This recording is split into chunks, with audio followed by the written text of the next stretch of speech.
What's up, brothers? Howdy. Welcome back to another episode of Whiskey and Water. I'm your co-host, Jess. I am your co-host, Liv, and we are so ready to bring you this value-packed episode that we literally learned so much We got mentored for an hour, and this is our full-time career. So that just gives you a little taste on what you can expect to learn and get out of this episode.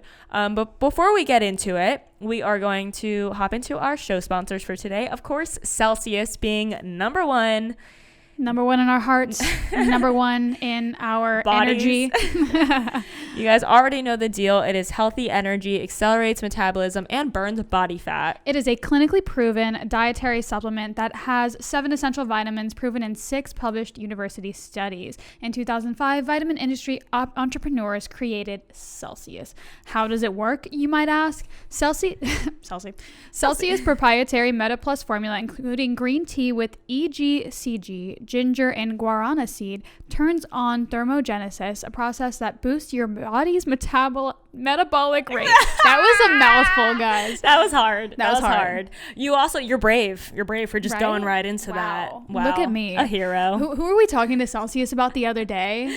And maybe was it just me? I don't know. Probably. I think it was just me. And I started rattling off all the facts. Like, they were like, are you No, I think it was Antigua. We were talking to people and we were just putting them on so hard to Celsius. It was so We were funny. like, let us change your life. Anyways, you guys know the deal. Link in our description. And we also want to talk about Fitness Realm, which you guys already know the deal. We've talked about them before. I'm trying to build my dump truck. It's dump truck season. It's fatty season. And you guys know that Fitness Realm is where I'm going for all of the fitness related inquiries. Yeah, so they have articles, they have products, they have vetted all of the things that they have within the actual website, which is really nice. Like we've mentioned before, you don't have to go looking through reviews and trying to find the best product. It's literally just a one-stop shop. You have everything you need right there. Hell yeah, brother. Yeah, so go check out Fitness Realm, link in our description. Mm-hmm. Moving on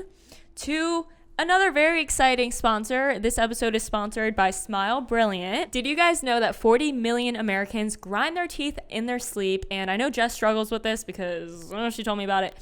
Because she hears me grinding my teeth in my sleep. So whether it's stress, anxiety, or an abnormal bite, chronic teeth grinding will lead to worn enamel, tooth decay, sleeplessness, and expensive dental procedures, and nobody wants that. Yes, the number one teeth grinding prevention recommended by dentists is the custom fitted night guard. However, it's really costly, with the average dentist charging $200 to $300 per guard, and you will still grind through several per year. Ew. No, sir. Not on our watch. Using Smile Brilliant's Lab Direct process, you can get the same custom fitted night guards for as little as $45 per guard. Head over to www.smilebrilliant.com and use code WAW for Whiskey and Water at checkout for 30% off. Once again, that's www.smilebrilliant.com and use code WAW for a discount. Yes, thank you, Smile Brilliant, for sponsoring our episode today. I can't wait for you guys to listen to this episode with Gwen Lane. She is literally an expertise. I mean, like, when I tell you we got schooled, we got schooled. She is a seasoned veteran of the digital marketing space. She is a business coach. She helps influencers monetize and grow their personal brands. But how she got into it is really interesting. Yeah, she came from the actual client side. She was the marketing director of working with influencers, of a huge, top tier marketing director. With huge budgets, huge brands. So it's so nice and like refreshing to see someone from that side of the equation giving advice and teaching influencers like what clients actually want. We talk about so many great things. I have to literally look at my notes. We talk about like negotiating, engagement, ideas for like next collaborations, pitching long-term collaborations. Yeah, and just how to stand out, how to make yourself a top tier influencer. We also get into building relationships with brands so that you can lock in long-term partnerships instead of just like these kind of one-off deals, not having all your eggs in one basket. We talk a lot about like judgment of others, fear of judgment, and we even get a little bit into making an impact and how influencing can be like so much more than what people perceive it to be. And that resonated with us so hard because it's like it is what you make of it. So I can't wait for you guys to listen to this. You're really, really gonna love it. Make sure you take a screenshot, tag us on your stories, let us know you are listening this week. We absolutely love to see it. Oh, someone like slid in my DMs or replied to my story yesterday and was like, same here, brother. And I had never like heard her account, like heard her name before I saw her account, and I was just like, oh my god, a secret brother. Oh my god, you'd love to see it. I know. So if you guys are secret listeners, please come out. Secret brothers. Please come out from hiding. Let us know you exist so we can show you some love and connect with you. If 10 secret brothers come out of the woodworks this week, I'll get Hell Yeah Brother tattooed in the form. Okay, but I've actually been thinking about this. Okay, hear me out. I want to get Hell Yeah Brother tattooed in the shape of a cowboy hat. Does that make sense? I love that. Doesn't it sound kind of dope? You can't talk me into it, but I love that for you. No, I wouldn't expect. That's one I'm not even gonna try for. But it's something that's been on my mental, so I'll let you guys know if I pursue that. But definitely let us know you're out there. Tag us. Let us know you're listening. And so we realized that we want to start doing a little bit more catch-up time because that's important to us, and we really want. That's how we feel connected with you guys. And you know, that's just... We were missing that from our lives because we used to do the super long catch-ups and then we stopped. Literally 30 minutes just like telling you guys what's going on in our personal lives and all the juicy details, any funny stories. And we just feel like it's missing. Yeah, we're missing it. So we're bringing her back. Squirt, squirt, catch-up time. What's new in your life? So I recently toured a little bit of like a warehouse space. A friend owns it. Very exciting. A friend owns it and she doesn't need all of the space anymore. So I kind of had the idea to potentially put like Casa in there because it would make it a lot more affordable for me. Like I wouldn't, because Casa still doesn't make a ton of money. Like I pretty much only break even because of the time that I'm able to commit, because of the pieces that I'm getting, because I don't have the big car yet, because I think I've told the brothers, like I'm still in the process of trying to get the new car. So although I love doing it, it's still very much a passion project and I need to keep it like conservative. But I do feel like, you know, renting a part of her space will make it a little bit more easy for me because then I'll start be able to like get bigger pieces. She has a van that I can use to get bigger pieces, which is bigger money. So that's really exciting. Yeah, and not to mention like the clarity of having the pieces not in your house. Like that is so huge. And I feel like that's going to be such a mental weight lifted off your shoulders of just not having your home cluttered with, not that they're not gorgeous pieces because they are, but you know, it's not your personal stuff. So. Yeah, and it's not like styled because each piece is gorgeous, but they're all like in one area. So it's not it's kind of an eyesore when they're all together like that. Yeah. So I'm really like that's a huge reason why I'm doing it. So that's exciting. I'm excited for you. I think it's going to be great. On my end, I'm just dealing with mental breakdowns. Quirky, so quirky. Oh my god. Not gonna lie, I might have had a mental breakdown this morning, but it's great because honestly, I needed it. You know when you just like need a good cry? Yes, a good cry. Yes, a mental breakdown. I don't know. So like, what's the difference between like a good hour-long like repetitive cry versus a mental breakdown? Well, let me tell you, because I'm curious. I can school you up, baby. But the long cry, I totally get. Yeah. The other day, sat in the shower, had a good cry. Nice. And that was great because you know I needed it. Yeah. But like the mental breakdown, like is a little deeper. It's deep. Oh, yeah. You will feel your brain breaking. Breaking. I feel like I had a mini mental breakdown this morning. It was definitely a good cry and it was triggered by an argument, but it was resolved and I'm actually happy. Not with me. No, not with Jess, with the other partner in my life. But I'm happy and I feel like this is a pattern where I'll have a bad breakdown and then I'll be really happy in hindsight that it happened because I do end up resolving a lot, whether it was personal or in work or whatever it is. You know, we unknowingly go through life like holding things in, like resentment, like whatever it may be. And it's unfortunate, but you know, like we don't want to burden other people. We don't want to, you know, we can't deal with things right then and there, you know, and as fast as kind of we live life lately, it really can be hard to like have those introspective moments and realize what you're holding on to. And you don't realize it's accumulating until you have that moment. Like I told you, I was like, okay, no, this is just something that's been building up and I'm now realizing that. Yeah. But it was just about, you know, being really stressed out. We were gone for 2 weeks. We we now learn. Olivia and I were. Yeah, we were in Antigua, and we now look in hindsight, we're like, we should have done things a little differently. We definitely stressed ourselves out trying to take on too much while we were gone. I personally got behind on my own clients with collaboration, so that's been stressing me out. For sure. So it's just a lot, we're juggling a lot, and we always want to keep it so transparent and real with you guys. Like I feel like we get a ton of questions of, how do you guys balance everything? How do you scale multiple projects at once? How do you even have multiple projects at once? And we're not these perfect people balancing all of this. Like we cry and we have mental breakdowns, and we have to stop and look at our life and be like, how can we make this better? Yeah. So that's, I had a really nice conversation with my fiance Tyler, and he's going to start helping me plan out my week better, because I think I could definitely use more structure so that it's not affecting my personal life. Like I need to structure my work life better so that it doesn't trickle down into other aspects. For sure. And like it's just hard. I mean, like it's hard it do be hard out here. Hard to handle like your personal brand, to handle mood, right, to handle,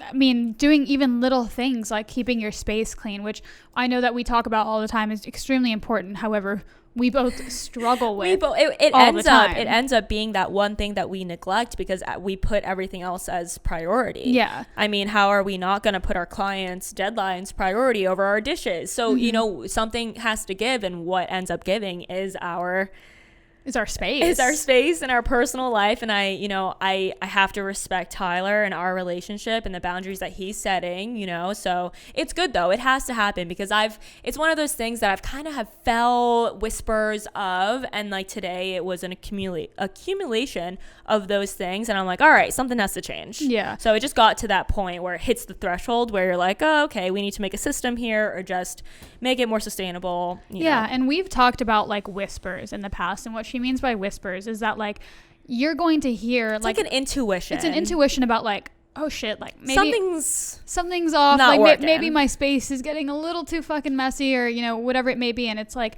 we preach like listen to those whispers early on because they will become screams. Yeah. And then it's not so fun. Obviously, sometimes you don't realize that you need to listen to your intuition until it gets a little bit louder. But if you are in tune that way, just make sure you're listening to your whispers, whatever it may be. It doesn't have to be something as simple as like your house being a mess. It can be like, maybe this relationship isn't serving me anymore. Or a friendship or a work client is not, just be in tune, because you'd be surprised what will come to you, what you'll hear if you're listening. Your divine downloads. Yeah. Oh yeah, so good. Well, we'll get into that next episode. But yeah, so that was my morning, and thankfully I have a partner who is very understanding, and I pretty much had to cancel our morning because I couldn't stop crying. Which therefore stressed her out more. It's a journey, guys. We got shit to do. It's a journey, but we're getting there, and we're bringing you along for it. I'm excited for you to listen to this episode, and again, leave us some love.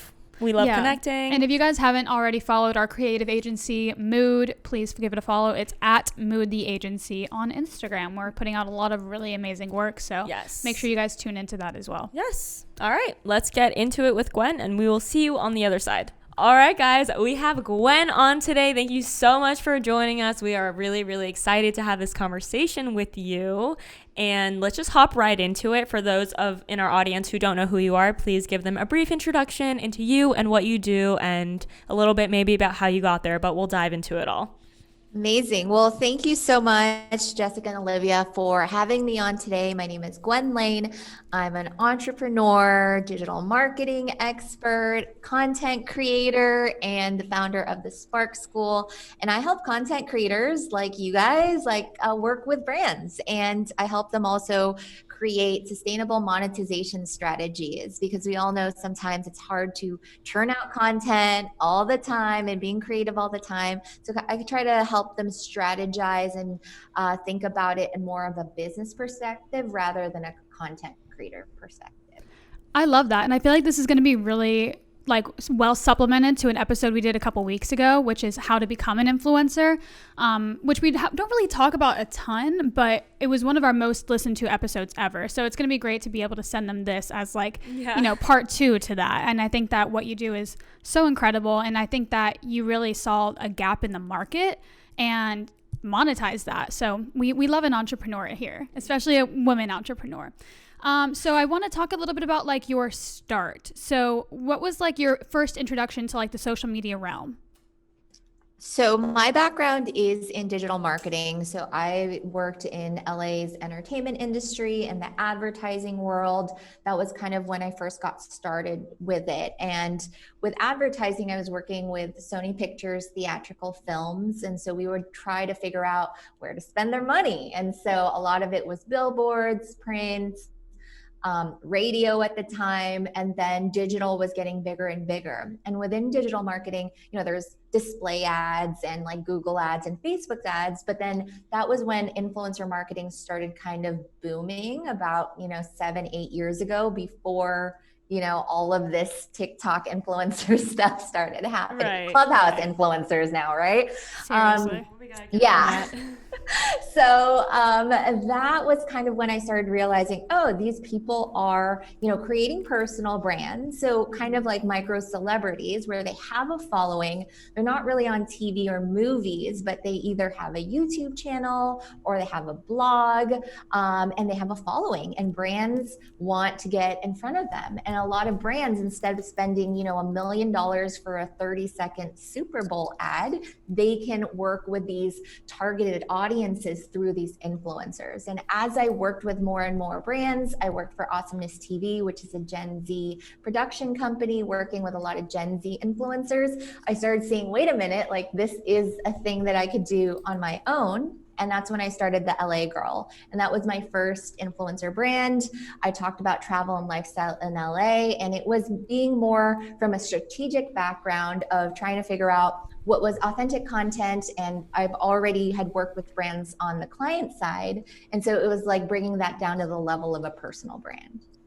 That is so good. There is a lot I want to talk to you about. First off, I love that you approached this business and kind of got into this from like the other side, if that makes sense. Like you already were working with clients, you were seeing the market change, and then you saw this opportunity and went for it, versus I think a lot of coaches and people who are teaching other people how to be influencers are influencers themselves, and that is kind of the only part of the equation they might know. Whereas you literally were on the other side of the spectrum working with clients, and like now you're like working backwards, and it's like inside out. It is inside out. And I think you have such a better perspective that way, because you literally know what these clients need, what they want. You can predict what their future needs are, and I just think that is really cool. And also the first time I've heard a coach coming from that end, so I think that's awesome. I think it's genius, because like also you understand from a brand perspective what like you like to hear from the influencers. So you can then, like, I had a background also like in like digital marketing, and I was helping brands do influencer marketing. So I understand from that standpoint what brands want to hear. And I know you have like on your Instagram, I love that you have all these like little covers and videos of like really specific things, like how to pitch to a brand, how to negotiate, in which I feel like that's where people kind of struggle, because even like we own a couple businesses ourselves, and when we like receive these DMs, it'll be people like, hey, would love to represent your brand. And I'm like, I'm not going to respond to that. It's like there's so much competition now that like you really have to have a really great like media kit, pitch, negotiation skills, all of that. And so I really think it's awesome that you teach that. I would love to talk about the Spark School a little bit more. Tell us a little bit about that.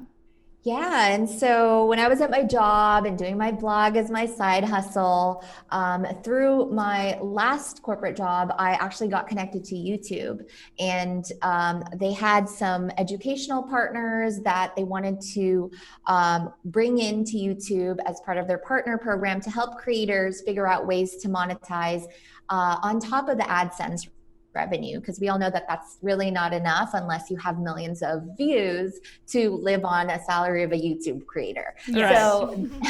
So they were trying to figure out ways to help their partners get into the brand sponsorship side. And they knew on my own channels I was doing that. And so they brought me in. I actually created curriculum for YouTube specifically. Cool. That is amazing. You are so cool. So cool. I know. I try to tell people I'm actually a pro. I'm not just a blogger. I've been doing this. Yeah. And so I created curriculum for YouTube. I did full day workshops, did Q&A sessions. I taught for them for about 2 to 3 years. And then I asked myself, for this partnership, I was getting paid a day rate. But then I would get these same DMs, same questions, same emails, and it started to get exhausting. Of course, I want to respond, but also I want to have a life. And maybe if you guys have seen, I love to be outdoors and not on my phone while I'm out hiking. I actually want to look at the waterfall and not be always on. So I was like, what do I do? And so this was kind of the boom of the online course world. And I was like, this is great, because then I could put my stuff in a video, in a tutorial, in materials, in a framework. And I also did a lot of corporate training in my corporate background. And so I was like, this is great. If I just put all of this stuff here, I wouldn't have to be repeating myself. And then I could just coach people after they have questions. But the framework, it's all the same, right? How do I create an editorial calendar? How do I post consistently?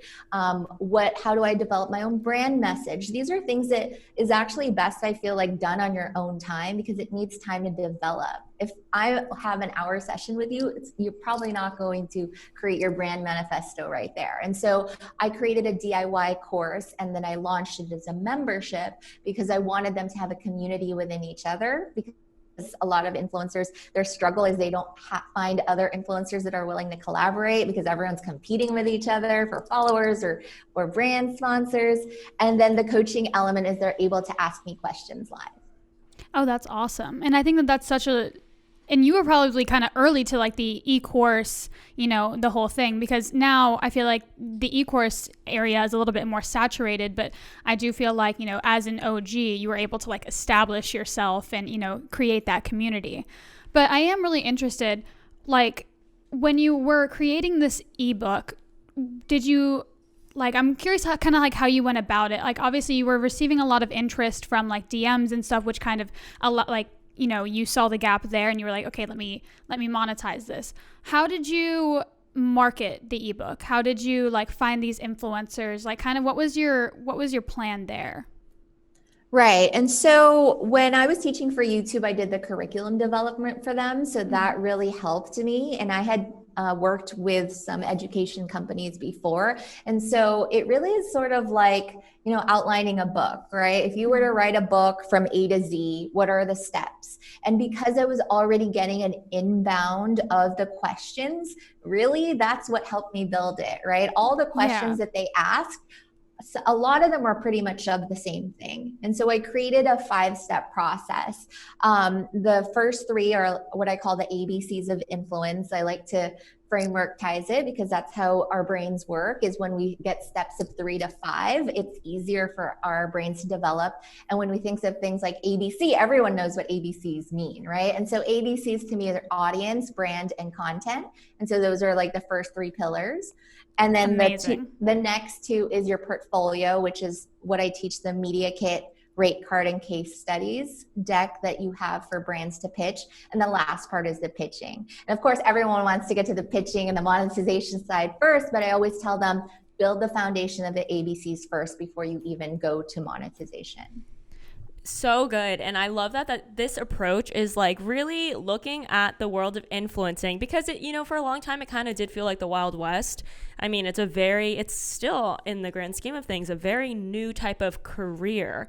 And I'm interested to hear your thoughts on someone, because obviously we all have older parents who, I know, speaking for myself, my mom looked at my Instagram and was like, what are you doing? And I was like, I don't know, but let me just keep on at it and see what happens. And I'm so glad I did, right? I'm so glad I stuck around to find out what it was going to turn into, because now, we're making it's our full-time job. Now we're making an income from it. But I know a lot of people, especially the older generation a little bit, they kind of look at this world of influencing and content creation. They're like, A, I don't get it. B, but what are you going to do for real, as your real career? So I'm curious to know your thoughts on someone who might not be convinced that this is a legitimate career path.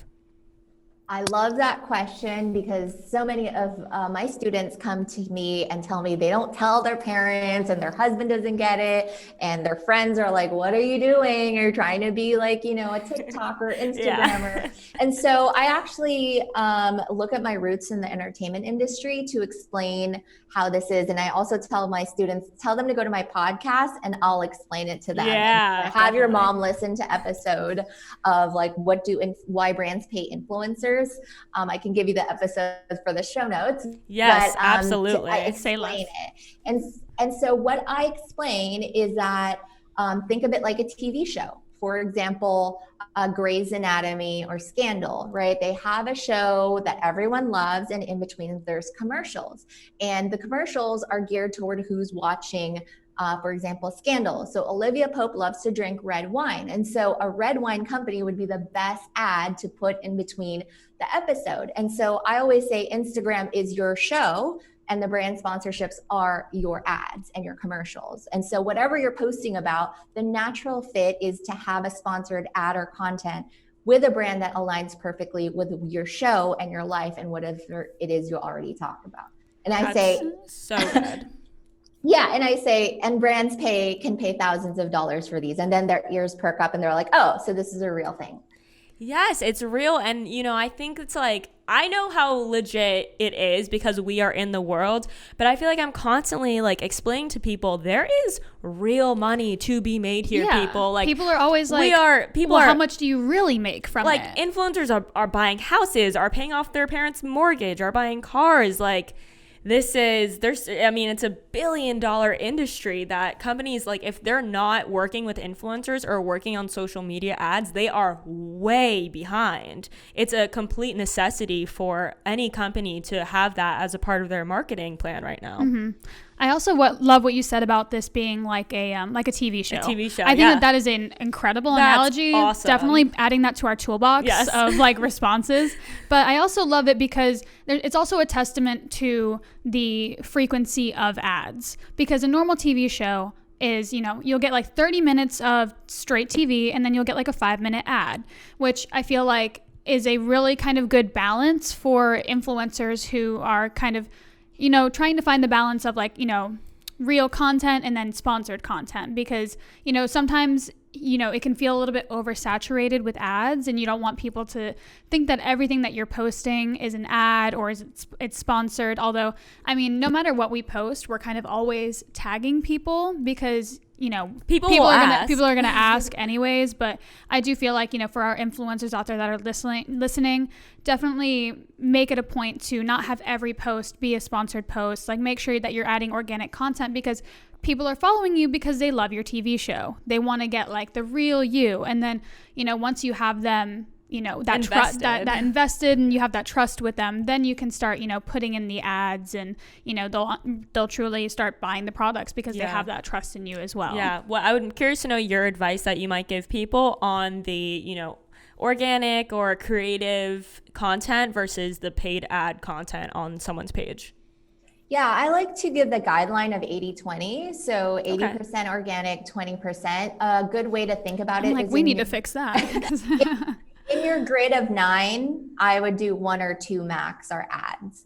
And so in your 9. We are off. I'm like, we're about half and half. Maybe this is why our engagement sucks right now. Yeah, exactly. I would just space it out. No, there are exceptions. For example, if you do a multi-post campaign and they want like 3 in a row, then of course that is an exception. And then I like multi-post campaigns because it lets you dive into the story a little bit more and kind of shows your audience too, like, I'm actually this is a long-term partnership. This is not just, try this shampoo once and buy, that's it, like forever. Yeah. And so I actually like to work with brands on an ongoing basis, and it could be, you know, 2 posts next to each other once a month. And then so my audience actually sees that this is something I actually use in my real life and I'm recommending it, and it's not just for the promotion. Totally agree. I think that is such a more authentic approach. Not only is it a better package for us, but I think it truly is such a more authentic way to just, when you see something once, you forget about it. But when you see something multiple times, it sticks and you're a little more convinced and persuaded. But I know the campaigns that have like those multiple deliverables with the 2 in-feed posts and 3 stories, 3 weeks spaced out. I feel like that it makes so much more sense on a brand's end and really builds that brand recognition and probably ROI. And the trust with the audience at that point as well. Yeah. Yeah. And I think it really lends to the sustainability of your business. So you're not always looking for new brands to partner with or pitching brands. Like you could have, 3 or 4 long-term partners, and that's better for your revenue stream. It gives you time to like creatively think about, I worked with a brand once where it was a whole year. And so I did seasonal content for them. So I did a summer shoot. A dream. Exactly. I did a summer shoot, a fall shoot, a spring shoot, and a holiday shoot. And they loved it because I was there on property. It was a shopping center in LA, Figget 7th and downtown. And I created content, and it was more of a collaboration where like January was all about fitness. So I did their spin studio, and then something else in summer. And then of course, holiday was like Black Friday and a big shopping season for them. And so creating those kind of content tentpoles and ideas and having that long-term relationship, I think makes it better for both parties. I agree. And for, those of the influencers that are listening, I do get a lot of emails of people being like, oh, well, we want to do a one-off collaboration and, here's why. I actually have like an email, like already drafted response that I provide these brands, which is basically saying like, hey, I don't want you to, let's try and discuss a long-term collaboration because I don't want you to expect a super high ROI from one post. And here's why. It's because, after a multiple post campaign, my audience is going to understand that, because like people aren't stupid and, they can understand that like one post, like you're just securing a bag and that's it. And there's nothing wrong with that because, if it's done the right way, there can still be, trust and whatnot in the caption and the post and the delivery and whatever. But over a long-term campaign, that's definitely the way to go. And obviously it does take a little bit of negotiating, which is kind of what I want to get into. I just want to get into you. I just want to get into you. I just want to be in your brain. Into your brain. That's what she means. I just want to get into it with you because I know a lot of people struggle with negotiation, standing up for themselves, demanding like their rates, understanding their self-worth. So I just want to talk to you a little bit about that. Yeah. And so when my students come to me, they think it's going to be monetization, business strategy, and they come in and they realize, okay, this is definitely a lot of mindset, a lot of leadership. And it is about overcoming your fears of rejection and self-doubt. Oh, absolutely. And judgment. Really, those are the 3 things I teach. And imposter syndrome. Definitely. And so that is the challenge. It's not the money, it's not the brands, it's not, getting these partnerships, because if you can ask and learn to ask and be confident in what you're providing and you're able to clearly communicate that, the brand stuff becomes easy, right? It really is, because once you realize that the worst thing that they could say is no, and that no just means not right now. And then, you do the due diligence of following up and you continue the relationship, it's going to happen, whether it's with that brand or not. And I've had so many stories where I've been trying to work with a big brand, for example, like Nike. It took me 4 years for them to respond and do a partnership with me. But in the middle of that, while I was tagging them, while I was creating the content to kind of beef up my portfolio to pitch to Nike, other brands were reaching out to me, like LL Bean and the North Face and little smaller brands, and not the Target brand. That's the thing. Like sometimes I'm like, smaller brands, those are huge brands. Well, not on my tier 1 list. Right. So you had like, I want to do this, and there's that tier 1 list. And while you're so busy sometimes being focused on tier 1, you don't realize there's tier 2, 3, 4 that actually builds your portfolio and your experience to get to tier 1. And your money, because those brands have budget too. Yes, they do. Yes. Yeah. That's such good advice, and I love that you mentioned like the mindset. And I think judgment is a huge thing that stops people from starting this journey of content creation and or influencing. And I would love to hear your thoughts on trying to tackle the fear of judgment from others, because I know personally, like I can think of a few girls who would make amazing influencers, and I tell them all the time, I'm like, you have what it takes, but they are just too worried about the judgment from their peers and their family, and they're like, everyone's going to be like, what am I doing? So I would love to just hear your thoughts on that and any advice you might give for that specifically. Yes, this is a common theme with influencers, public figures, entrepreneurs, and anyone that knows they want to make an impact and they want to help more people, but there is that fear stopping them. And so one way to look at it is that they're going to judge you anyway. They're already judging. They're looking Yes, at you. ma'am.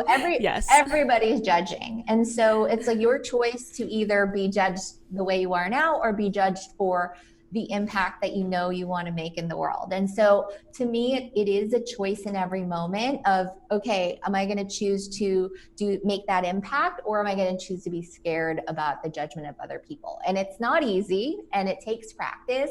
And as you keep choosing impact, it becomes easier to kind of drown out the noise. And the thing is, like, we're gonna get hateful comments. I still get them, and it's for the most ridiculous things. Like, I have a Motivation Monday email and they're like, don't send me this, and I'm like, okay, fine. You're like the most likable person I could imagine, so the like, fact that people are still sending you hate, like, it's gonna happen. Yes, it's always gonna happen. And then so if you just treat it as like, that's part of the job, that's part of the business. And I always say, like, Mother Teresa had haters, so who are you to think you're the exception? Yeah, like, you're not special.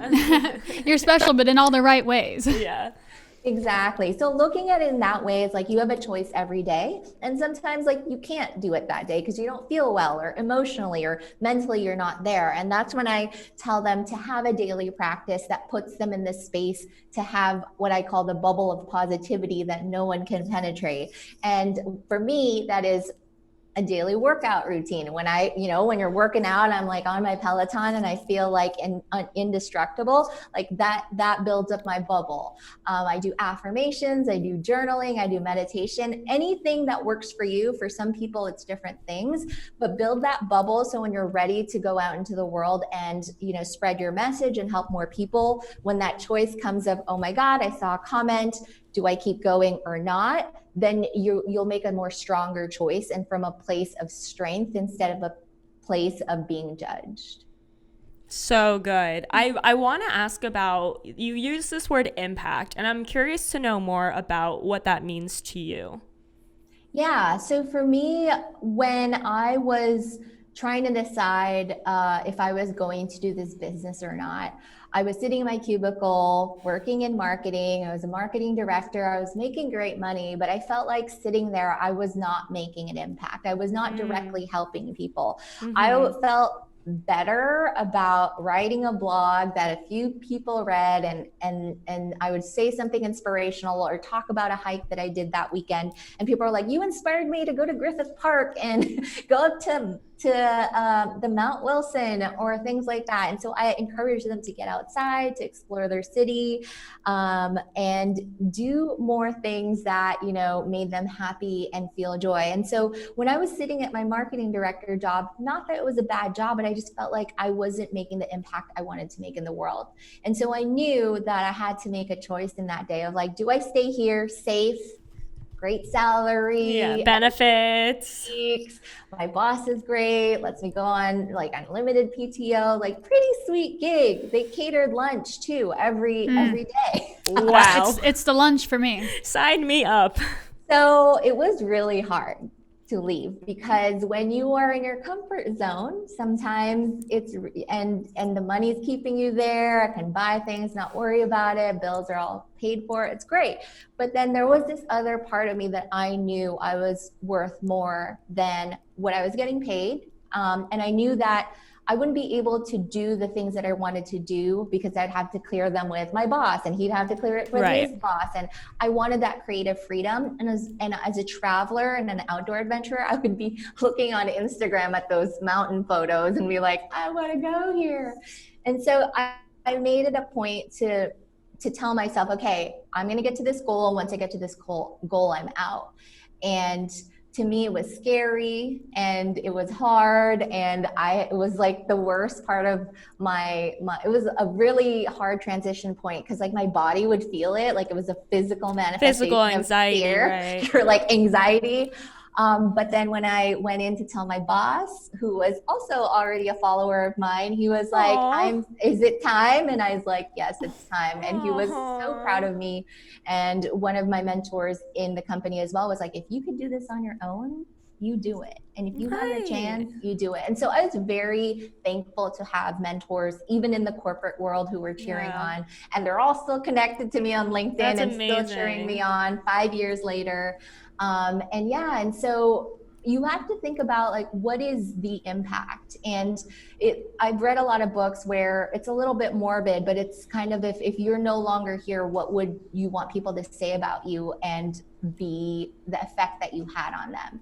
And for me, it wasn't, I was a marketing director. Right. Yeah. Yeah. Like I worked for a job and made rich people money. Like that was the thing. Like my mission now is so big. I want to help women get paid for their work. I'm all about equality of pay, equal pay, especially in the influencer marketing industry. I feel like diverse creators need to be given more representation. And so all of these things are what lights me up and motivates me to keep showing up every single day.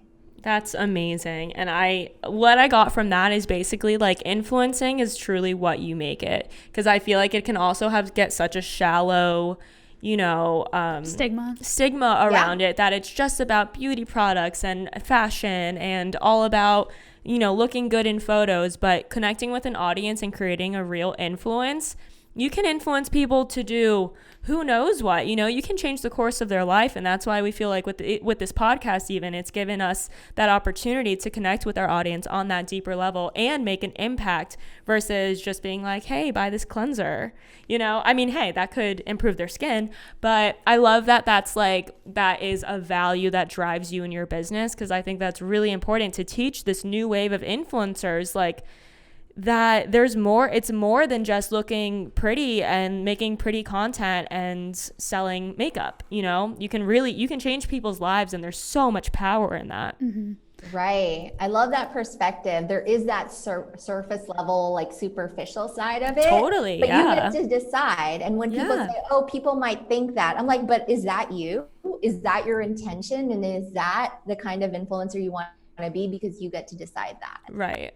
Wow, that's so beautiful. And I feel like that's just so powerful. And like when you were telling me the story about like the corporate, like you were leaving the corporate office, like I was literally tearing up because like it's just so powerful. And I feel like, Olivia and I can both relate too much, because taking that last leap after, because we both worked corporate, and in my last job as well, I sat in the office of my boss and literally cried and was like, I feel so bad. Like I don't want to leave you guys, but I physically can't stay here because I know that like I'm limiting myself by being here. Mm-hmm. And it's not like I was making great money either. So it was a little bit of an easier decision, but it was still very hard and really scary to make that leap. But otherwise, what will you do with your life if you don't make these scary leaps? And I really loved what you said about like the impact, taking it back to the impact and what you said. It's like for influencers who are struggling with that judgment, it's like, or, aspiring influencers rather, it's like, if you're going to make any sort of impact in this world, like if you're going to start a business, if you're going to put yourself out there, whether it's influencing or being an entrepreneur or whatever it may be, it's going to be scary and you're going to face judgment. But like, what's the alternative?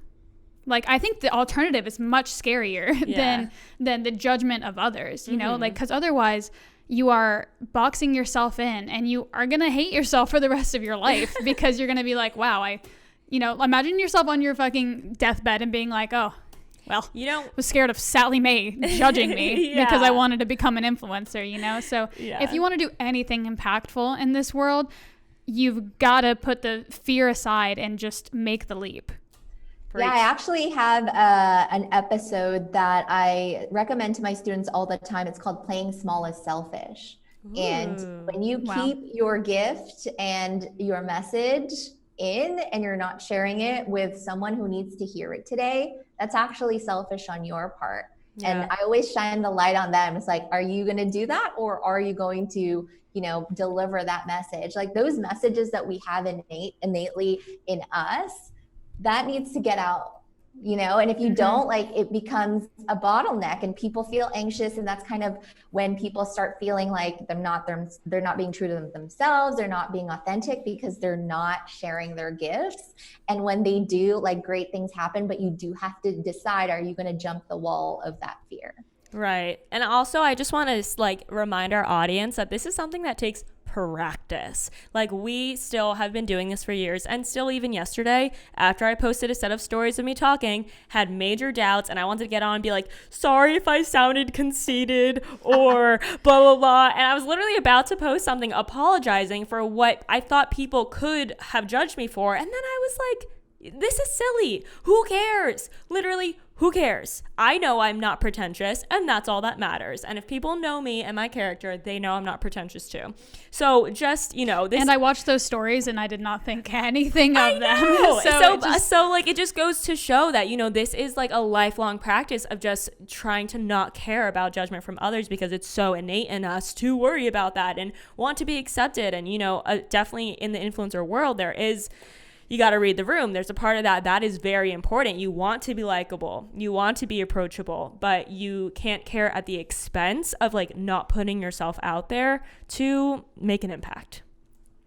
But and I also feel like that's not to say that you won't make mistakes as well, because, you could always feel like you're saying something, but it's misinterpreted or whatnot. But that's, and I feel like cancel culture really doesn't help that, putting the fear aside and kind of putting yourself out there. But, it is. If you're racist, don't put yourself out there. Yeah. I mean, PSA, because we will call you out. But, it's not to say that you won't make mistakes or wish that you had said things differently, but it is about practice. And, practice makes semi-perfect. Semi. Yes, the practice is always going to be there. The bigger you get, it's going to come at you even more. Everyone always told me that the most successful entrepreneurs, influencers, celebrities, public figures, the bigger they are, the bigger the fears, because they have the bigger spotlight and they've already have that audience and the expectations.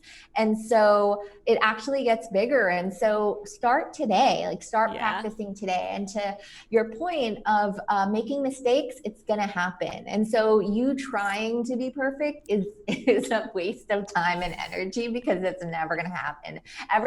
Someone is going to say something and someone's not going to like it, and you get to decide how you react to that. But also be open that you are human. You're going to say something. And as long as you're willing to learn from the process, I think everyone is forgiving and everyone is also human and has made mistakes. That's something everyone has in common. I don't know one person that hasn't made a mistake. Right.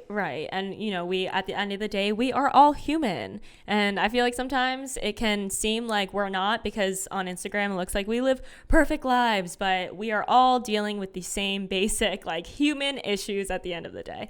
I want to backtrack a little bit, unless you want to hit another point. I want to backtrack a little bit into building relationships with brands and any advice you might have for those long-term type of relationships, because even I know we struggle with trying to pitch that to a brand and just let them know, hey, this would be better off this way. But it seems like you have really good experience in locking those in, and I would love to hear any advice you might have for someone who just can't seem to get brands on board with the whole long-term thing.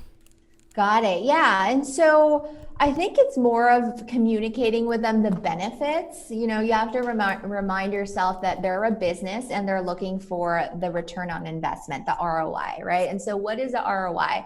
They can look for new influencers for the next campaign, or already have a list of influencers that they've already worked with. And also, when people like working with you, they call you back. And so one of the things that I really pride myself in is that I'm a great partner. Why? Because I was that marketing person rounding out the influencers, trying to get them to get their content on time. And so I feel like being professional and, giving them the content, following the brand guidelines on the creative brief, not being difficult, wearing logos when they say no logos and going back and forth. There's like so many little details.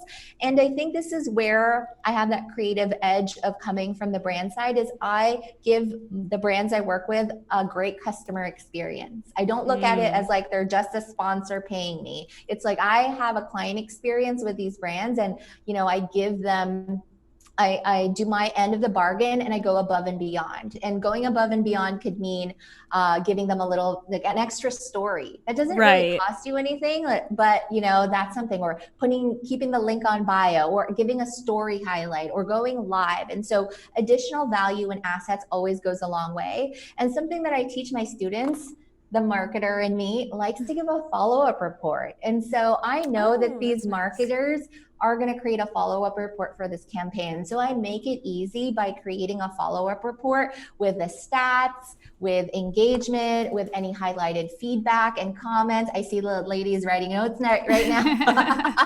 Literally.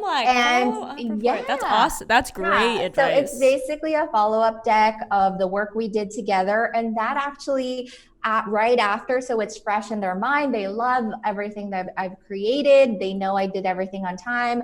I communicated well. I didn't just ghost them.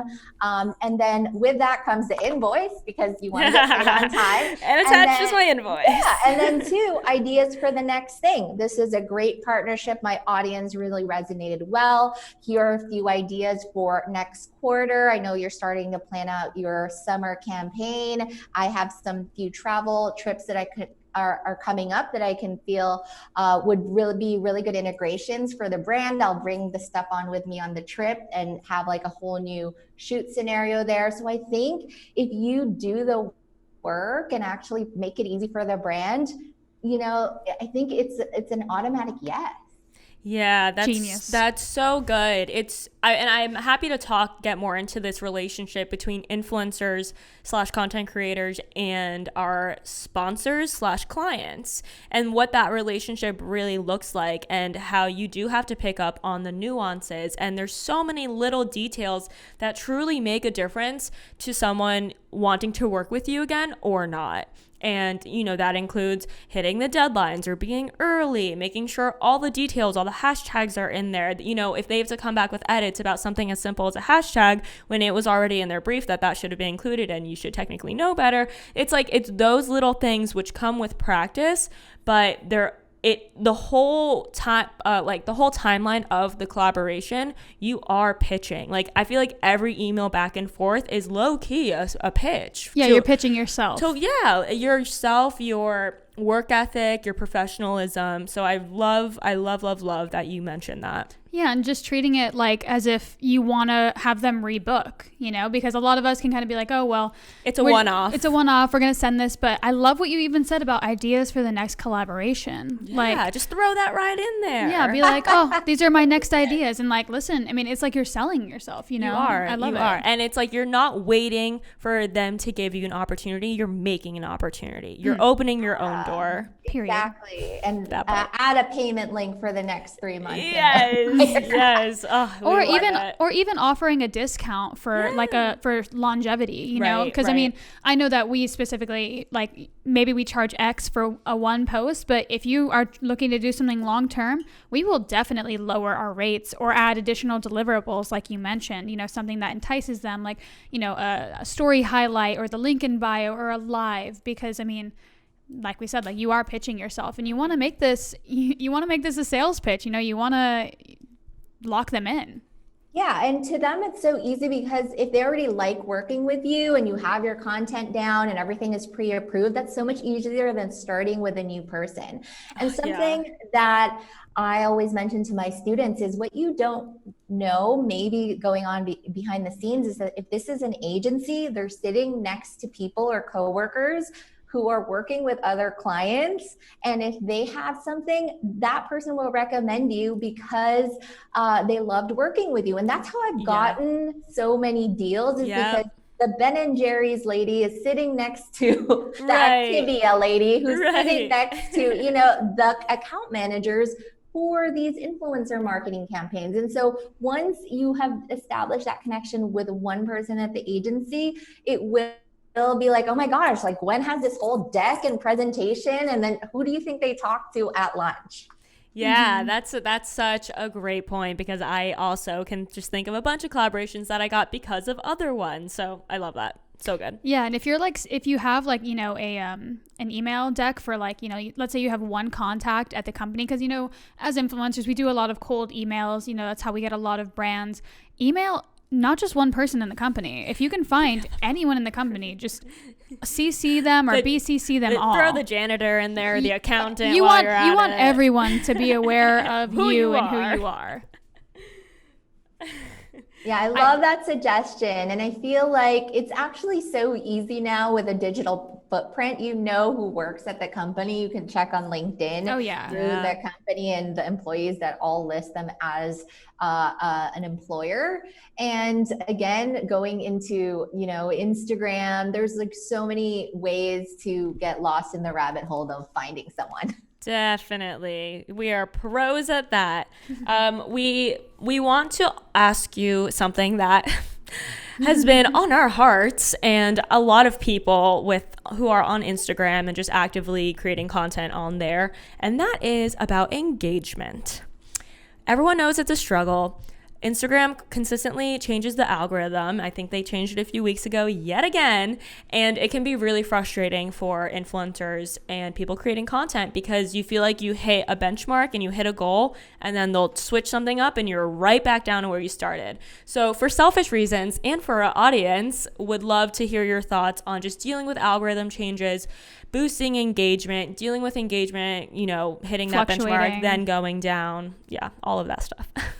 Yeah, and so I like to approach Instagram, same with the mindset of, all the things that we talked about before about, fears and judgments. That's really goes back to it, right? And if you get, half the amount of likes, what are they going to say, right? Or brands are even going to still partner with me.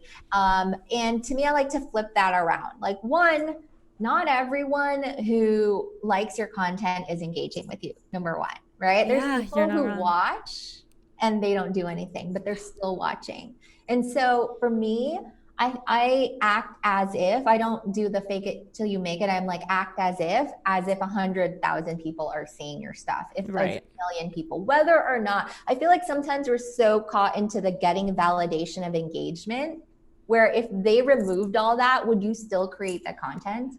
I wish the likes were gone. Like when they were gone for a few days for us a few weeks ago. I was so happy. I was like, yes, this is great. I can post whatever I want. So it's so interesting, like what a difference it makes to our mindset and our approach and our feelings of like, I'm doing good, I'm not doing good. Yeah. So, I mean. Yeah. So to me, I would just, if you can, like, get a little sticker and cover it on your phone. I know it's scrolling. Just ignore it. But I would just put out the content. Again, back to morbid, right? Like, let's say today was to morbid. Today was your last day, right? On the earth. Like, what is the message you need to post today? And I would post that regardless of the likes, regardless of the comments. And then when you look back, if you start thinking about that perspective, I feel like you'll love your content even more, because you're actually creating content because it's what you want to say and you want to share, versus like, oh, I'm doing this because it gets more likes, or I'm doing this because more people will comment on it. And coming from it, I know it's hard to do that because you're kind of doing it externally versus internally. And ask yourself, like, what can I say today that will, impact that person today? And not do it for engagement or likes or anything like that. And yes, the brands will look at it, but they'll also look at the quality of your content. They'll also look at that. Yeah, and that's kind of what I'm wondering too, because I know, like, we talk about it all the time. The quality of our content has only gone up, but the engagement has only gone down. But at the end of the day, we look at these brands and what they're paying us, and like they're still paying us very well. So I'm starting to think that there's this shift from a client perspective of them really not that they don't care, but them definitely caring more about the quality versus the quantity. Yeah, and they also are in the business. So they know that it's not us who doesn't want to reach more people. It's the platform is showing it to less people. Right. And one way to counter that is actually requiring them to put advertising spend behind your content.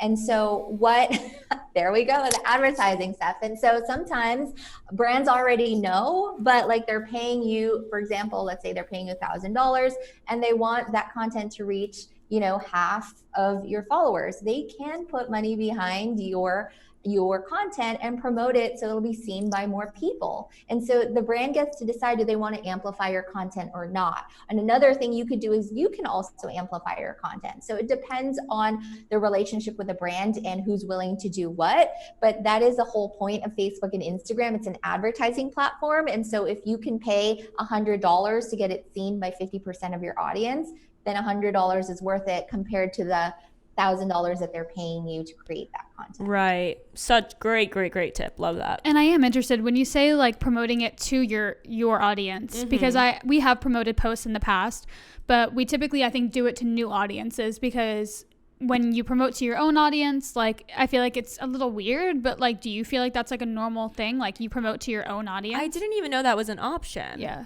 Yes. You can promote to your own, which is annoying though, because it's like I don't want to have to promote to my own followers. Right, they already followed me. Yes, but your engagement is, let's say, 5%. That means only 10% are seeing it, 5% are engaging, but there are 90% of people who don't see them, that want to see them, but because of the feed, are not seeing them, and they already know you and trust you and have been following you. So then you can do it to your warm audience. And I feel like that is a stronger, you could do both, right? Like $50 to new, $50 to cold. It doesn't have to be this big $1 million ad spend. Right. And from there, do they engage better? New people engage better, or the people who are already connected to you? And most of the time it is the people connected to you. And that's why people do retargeting ads, because they've seen your face and they're more likely to buy your product or your service if they already know you. Genius. That makes sense. Why not promote to your own I did not know audience? this was an option. I would have been spending money on this forever. We could have another conversation just on ads alone. Oh my God. I feel like we need to. Honestly, we'll do a part 2 because this is amazing. Like I'm learning so much. Do you have a point you want to make? No, I think we're good. Okay. Last point I definitely want to hit. What would you say to someone who is worried about putting all of their eggs in one basket with Instagram, or maybe even platforms in general? Not sure. I love this question because what I teach my students is primary and secondary content. And primary is what you own. And no, we don't own Instagram or TikTok or YouTube. And secondary content, which are the platforms. And so I know a lot of people start at Instagram because it's easy. They don't have to deal with a domain and like WordPress and trying to get people traffic on their site. But if you are in this for the long term and are trying to do this 10, 20, 30 years from now, which if you think about it, that is the most successful people have been doing this for that long. Right. Start now. And so use the platforms and social media to amplify your primary content. That's how you get them to your website, to your email list. But again, if that goes down, like you need to have your own website safety net and backup plan. And that is your website. You can track who's gone to your website. You can target people, who've gone to your website. And it doesn't mean don't post on other things. It's like, make sure that you have a way to keep the content and the content is yours. And also to collect those emails. Even though I'm all about social media, email is still my biggest driver of sales. People still check their emails every day. I check my emails every day. I look at Sephora emails every day. Yep. I don't know about you. The BIB sales coming up. I put it on my calendar. If they have like daily deals, because they know that if they keep you coming back, you're more likely to buy. And so investing in, email and your own domain and your website and your own properties is going to pay off on the long term. You might not get a lot of traffic right now, but trust me, I wish I had started earlier. It took me about 1.5 years to do that, and I could have captured those audiences already. But of course, I was like, no, Instagram's easy, Twitter, it's easier, but also it's not a long-term strategy. Mm-hmm. And also a pro tip that I kind of saw, I think I might have seen it on TikTok recently, is about Linktree.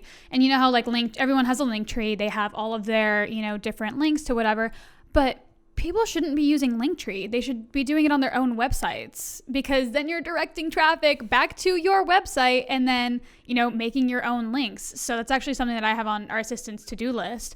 But I was like, that's so smart. But shout out to Linktree, because they really out here, fooling everyone, but really interesting. Yeah. Yeah. If you take a look at mine on the Spark School and Hey Gwen Lane, those are both on our website. So they look like Linktrees, but they're actually ours. And also it helps me measure too where they're coming from. So are they clicking on my link on TikTok, on Twitter, on LinkedIn? And so I have a separate website kind of page with the buttons on it for each platform. Yeah, so smart. Very cool, very smart. So good. Wow, I feel like we literally just got educated, and we are influencers who do this on our own full-time. jobs. Like, we do this full time, and we just had like an hour-long mentoring session. Oh yeah, I'm queuing up your podcast to be on repeat for the rest of the week. I'm like, playing small is selfish. Got it. But we do have 2 final questions to wrap this up. We are going to spring them on you. But essentially, we have 2 questions, and one is the business pro tip. So this is just a pro tip, like the Linktree one, or is that Linktree? Yeah. I'm like LinkedIn/Linktree. The Linktree one could be like an app you use, something that makes your life easier, whatever it may be. Or it could be a mindset tip. Yeah. Whatever you think is a good business pro tip. Mm-hmm. So my business pro tip is to establish your personal brand as soon as possible. And so I kind of made this mistake, not that it was a bad mistake, but if I could go back, I would probably have done this little thing differently, which I started as the LA girl. And so I ended up moving to Minneapolis this year. So a little bit of a branding problem right there. Not that, I'm actually in talks of selling the LA girl right now. More news on that later. Nice. Wow. But I didn't establish the Gwen Lane brand, and I'm doing that right now. And so if you don't have yourname.com or yourname.me and your handles, do it now, because you'll be chasing people later trying to get those handles. So your Twitter, your TikTok, your Clubhouse, your LinkedIn, all of that should be a consistent brand name. And a lot of Gwen Lane was not available, and that's why I chose Hey Gwen Lane, but choose something that has your name. Got it. Great tip. I love it. And our second question is, what is the best piece of advice that you've ever received? So the affirmation that has guided my business journey and for the past 5-6 years now is the affirmation of I am exactly where I'm supposed to be. And for someone who is very impatient, high achiever, I'm ready to be at my goal, I need to remind myself that if I'm not at my goal yet, it's because there's something I need to learn, and I'm still in the journey. And sometimes people want to fast forward, but you don't realize that you're writing the stories in your book, right? There is no book that's interesting that was like, I decided this, I'm successful, the end. No one wants to read that. No one. They want to see the ups, the downs, the sadness, the times you cried on the floor, like all those things. They're just content for your movie, your memoir, your story. And so sometimes when I'm like, I'm so frustrated, I should be there by now, I've been hustling and doing this work, and then wait a minute, okay, backing up, how am I feeling like right now? I journal it, and I was like, oh, this is just chapter 25. That is, when I tell you that resonates so much with us, like that, I literally put that on my little letter board like last month. That's on my desk. you are exactly where you are supposed to be at this moment, because I think it's so natural for all of us to just, we set the bar so high for ourselves and we're like, why aren't we here sooner? Why isn't this happening faster? We're so used to instant gratification. And that reminder is just a savior every single time. So thank you. That was great. Yeah, Beautiful. well, especially with social media and we're comparing ourselves all the time. Like, I should be there. Like, why am I not getting that feature? Or why am I not on the show? And I was like, oh, wait, I haven't done the work to do that yet. Right. Definitely. I love that. Thank you so much for joining us. If people want to follow you and your journey and learn more from you, where can they find you at? So they can find me at gwenlane.com, also on Instagram at heygwenlane. If you want to learn more about growing and monetizing as an influencer, go to the Spark School. Beautiful. Amazing. Sign us up. Yeah, right. And also, guys, she does have a free ebook, if I'm not mistaken, right? I have a free class, a free class. Workshop. Yes. Perfect. I have a free workshop on how to get paid brand deals, regardless of how many followers you have. That's the thing that a lot of my students are so scared of. I don't have a lot of followers. How can I do that? But I've helped people with under 1,000 followers get paid brand deals.